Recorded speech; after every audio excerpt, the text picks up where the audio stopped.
અવારનવાર એક જગ્યા પર અકસ્માતનો કિસ્સો જોવા મળી રહ્યો છે અને ત્યારે જામનગરમાં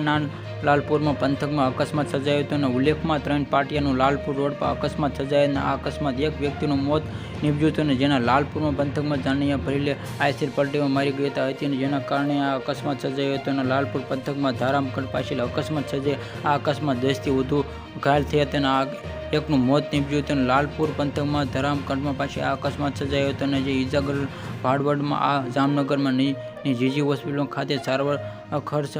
ખસેડવામાં આવ્યા હતા અને આ અકસ્માત આઈસી પલટી થઈ જવાના કારણે સર્જાયો હતો અને પગપાળા યાત્રીઓ સંઘને અકસ્માત નડ્યો હતો અને પાટણ દાંતરવા ગામ પાસે મહેસાણા જિલ્લામાં બહુચરી તાલુકામાં અંબાલા ગામમાં પગપાળા યાત્રીઓને અકસ્માત નડ્યો હતો અને આ સંઘ વરાળ ખોડિયાર માતાના મંદિરે પગપાળા જતા હતા અને દરમિયાન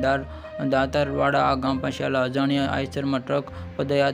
પદયાત્રીઓને ટક્કર મારીને ઘાયલ ધાર હોસ્પિટલમાં ખસેડવામાં આવ્યા હતા અને આ દુર્ઘટના 3 મહિલાઓ ઘટના સ્થળે જ મોત નીપજ્યું હતું જે 5 લોકો ઘવાયેલા હતા અને ઘાયલો ધારપુર હોસ્પિટલમાં ખસેડવામાં આવ્યા કે જ્યારે મૃતદેહોને હારી રેફરમાં હોસ્પિટલ પીએમ અને અર્થ ખસેડવામાં આવ્યા હતા અને અકસ્માતની જાણ થતાં આ હારીજ હોસ્પિટલમાં ઘટના સ્થળે પહોંચી હતી અને ટ્રક ચાલક સામે ગુનો નોંધી વધુ તપાસ હાથ ધરી છે.